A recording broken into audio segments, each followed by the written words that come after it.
Right here. Hey everybody, anybody hungry? Yeah. Anybody hungry for new business? New customers? Because this is pretty cool. This is something where if I could do this in the States right now, I mean, the room would be just as packed, because we have before us somebody who's bringing maybe some new business to the industry. This is, for those of you who don't know her, this is Ann McKeon. Ann is, use the microphone. Ann is the buyer for Green Life and Gardening, which I like that title, Green Life and Gardening instead of Lawn and Garden, as we call it in America. Green Life and Gardening for Masters Home Improvement. And if you don't know, they've got 5 stores already open in Australia. 2 more coming in the next couple of weeks, you told me? Yeah, so we've got our first New South Wales store at Gregory Hills, which is Narellan, and that's next week. And then we've got Burnside, which is Caroline Springs area in Victoria, which is the week after. All right, and you've got the aggressive plans of how many stores in the next 5 years? 150. All right, and my job... 145 to go. All right, can anybody smell some new business there? My job tonight over the next 20, 25 minutes or so, we'll make it quick, don't worry, is to really pick Ann's brain about what Masters is up to, what she's up to, and like that. So we'll give you guys a chance to ask some questions at the end. First thing I want to say to you, though, Ann, is you are probably the most powerful woman in horticulture in Australia right now. I don't think so. I think you are. I think you just don't know it yet. Do you have any idea how powerful you are right now? No, I don't, and that doesn't sit well. I'm a person doing my job who happens to be doing a job that I love and in a really good posse at the moment, but not powerful. No? No, I think power can be abused and You think all these 200 people are here for the free beer tonight? Yeah. Okay, you're probably right.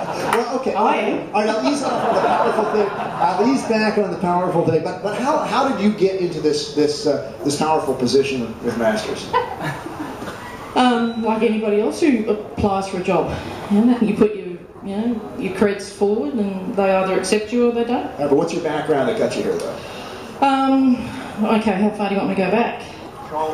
Whatever. Childhood. That's way too back. That's way too back. I mean, to be a buyer for a big chain store, there has to be some childhood trauma involved. Yeah, look, a lot of you will realise that I've done my apprenticeship in inverted commas with Flower Power. I started there in 1987. Trained as a teacher and worked out pretty quick in the piece that wasn't for me. So I finished that off, but certainly didn't want to do it for the rest of my life, and just accidentally fell into horticulture. Went off, did my associate diploma, worked for Flower Power, worked for them through until '92, when BBC Hardware started the hardware house chain at Bankstown in Sydney, and went across and started those off, and throughout the next 10 years worked on the rollout of stores nationally there. Went back to Flower Power after was offered a role there in their buying team, and turned out that I was it. And spent another 10 years at Flower Power, and then the Woolworths option came up. So I took it with both hands. Sounds like a pretty good training ground for what you're in for. Oh, look, absolutely, absolutely. You certainly learn your craft working for Flower Power, and I will always be extremely grateful for what I learned about retailing and also merchandising. What's the most important thing that you have to know in your new position as a buyer for Masters? How much of it is horticulture and how much of it is business? Well, ordinarily I would say as a buyer, not much of it is horticulture.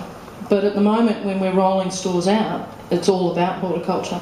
And whilst my job's not necessarily in HR, and I'm very grateful for the fact that I'm not in HR, having to look for qualified and or experienced staff to fill our stores, I'm certainly involved at that level as well, tutoring them through in retailing and just general how to do it and set our nurseries up.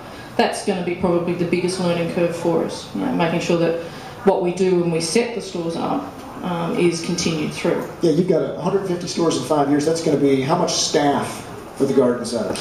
Well, at this particular point, and we're still continuing with the stuff that we set up with at Braybrook, and that's 7 in the nursery. which I'm extremely pleased with. I mean, that means that you can look after a nursery well of that size, and that continues through. So, what's that, 7 by 150? Math's not my great strong point, so whatever that is. So that's a lot of people that we're looking for that have got, you know, an experience base in retail horticulture. Yeah. So I guess as an aside, that's probably means there's opportunities for anybody who may be... Huge opportunities, absolutely, and all the way across the country. Now, obviously, the vast majority of them will be in you know, high metro areas, but you know, Cairns is coming up, and you know, Perth is open in the early part of next year. The guys from WA, I don't think, believed for a moment that we were going to be in that state this early, but you know, we will be there in February. So there are opportunities all around the country. South Australia by the middle of next year. Yeah. So. A little bit about who Masters is. It's a joint venture. This is kind of new to me, so maybe you guys know more about it than I do. I'm sure you probably do. Between Woolworths, which is an enormous chain down here, and Lowe's, the U.S. home improvement chain. Am I correct? What can you tell us about what their plans are and how they came together and what their vision is for these new Masters home improvement stores? How it all actually happened, I don't know that I'm that privy to all of that. All I know is that Woolworths was looking for a partner to open up a home improvement sector within the Australian market in direct competition with what was out there. And Lowe's came along the way, offered their support. It's a 60-40 venture, and with Woolworths being the primary component of that. And we've got 3 Americans on staff, one being the CEO, Don Stallings, who most of you will have either seen or met or certainly read about over the last couple of months. My immediate boss, head of merchandising, is American, and then head of ops is an American. So those guys have been invaluable in actually bringing across the experience of 1,700 stores into the setup of these. And at 1,700, they're number 2 behind Home Depot. But, have you visited Lowe's in the States? Yes, absolutely. What do you think about it?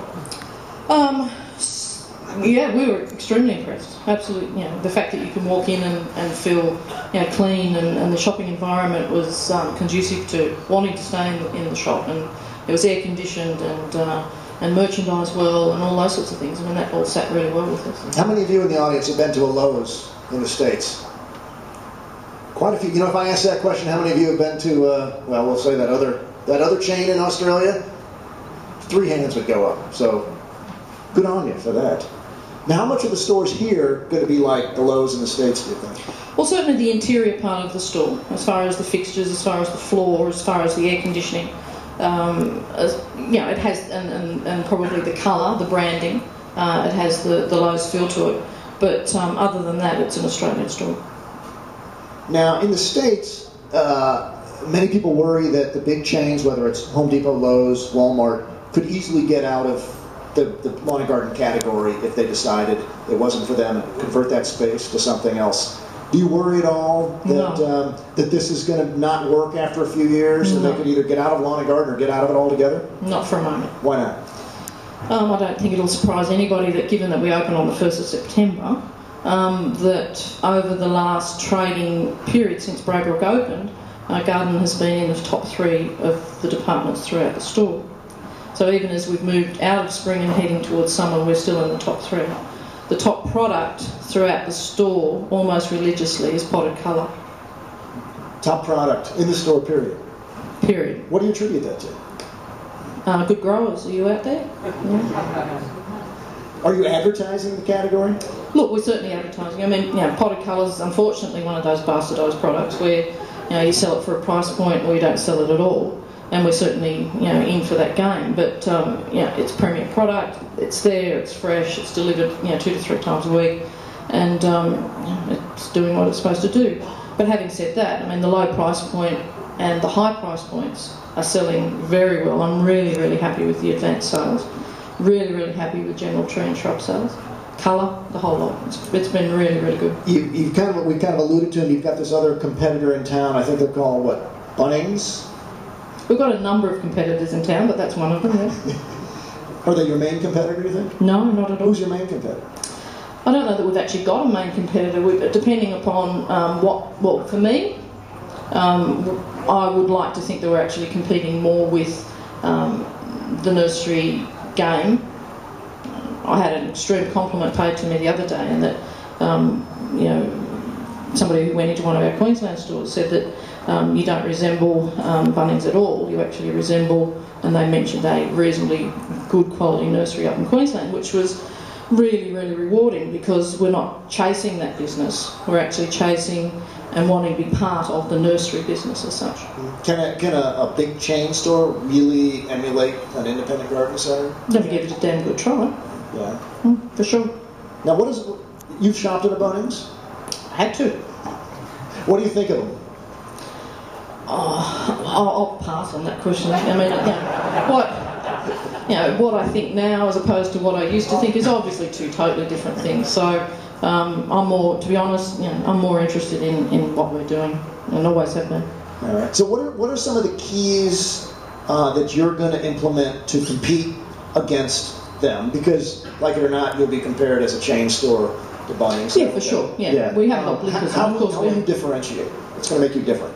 There's a number of different ways.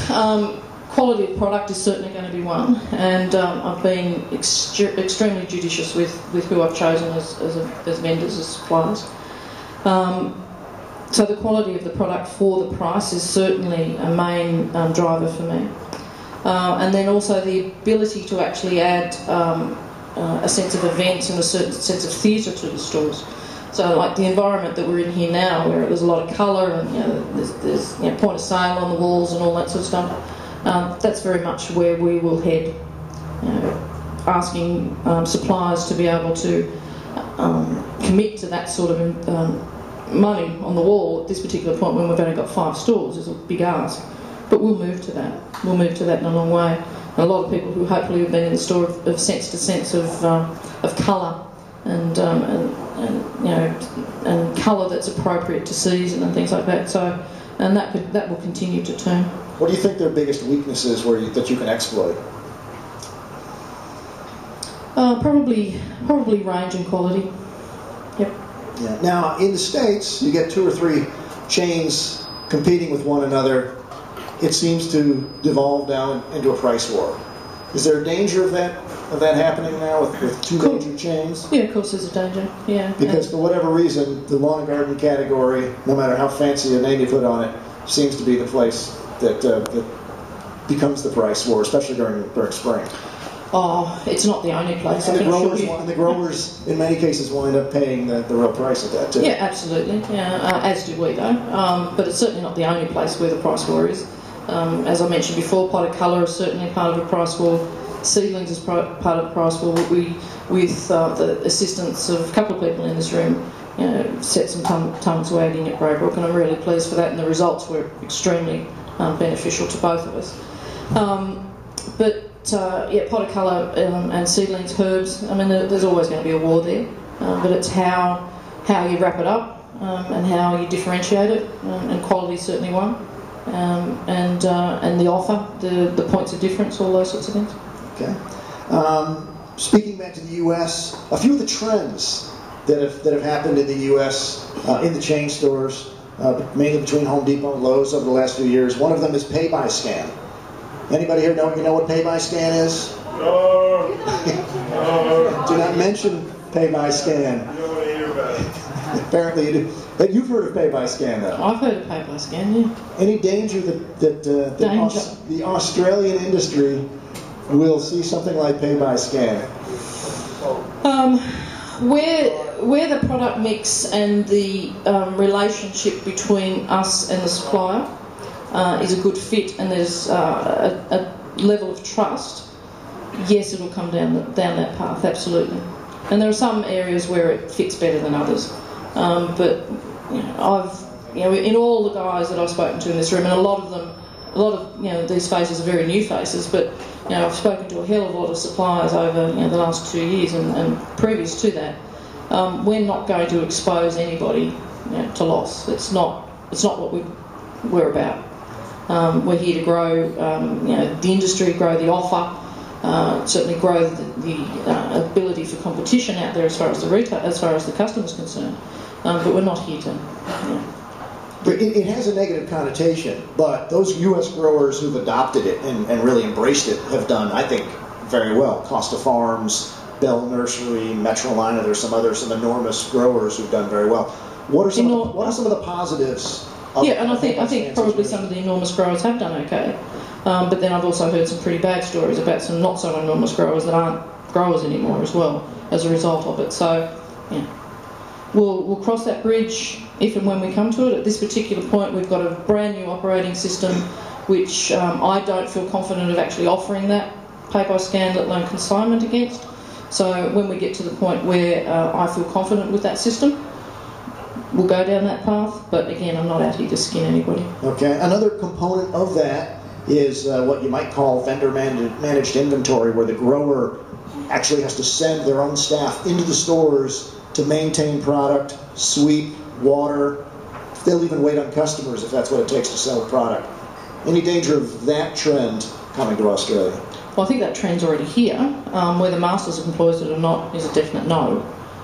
We're very much in the frame of mind that the guys in our stores are there to do that work, and in doing that work, hopefully they're enjoying what they're doing. Hopefully they're looking after the plants, because it is their job to look after the plants, as opposed to rely on someone to come in and do it for them, which, to my reckoning, means that you're just there to get the money.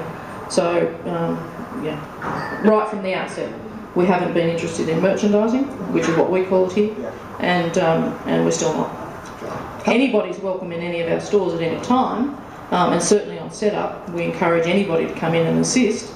And a number of people have done that, but it's one, it's not something that we're going to pay for the privilege of, but two, it's not something that we're looking at now. Okay. How about brands? What will Masters think about the concept of brands? Will you have your own in-house store brand? Will you be looking We've got absolutely no intention at this stage of branding anything Masters.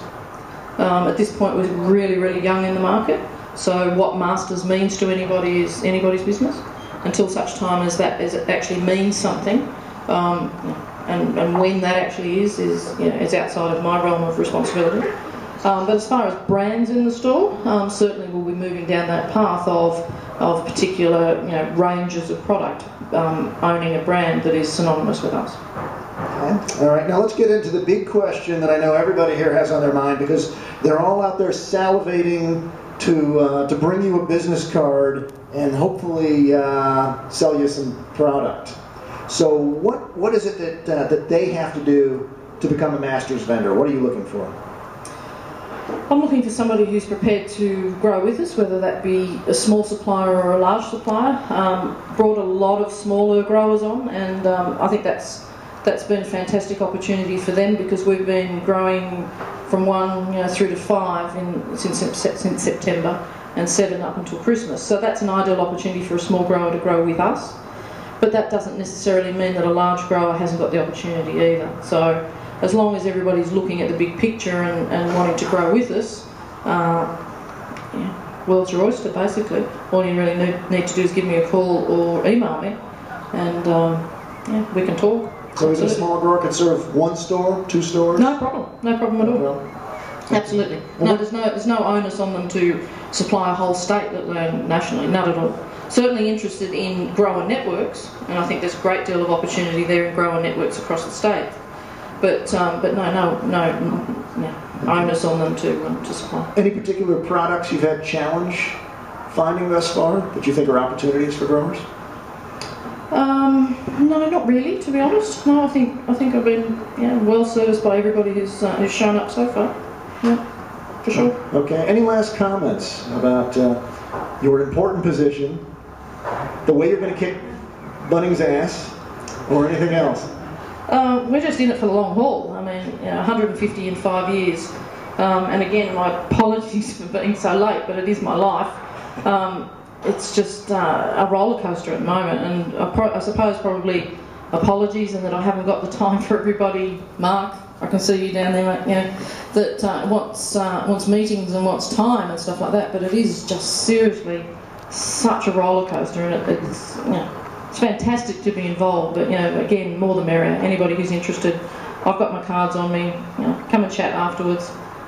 If you're interested, want to chat, the opportunities are there regardless of how big, how small, what state, whatever, it doesn't matter.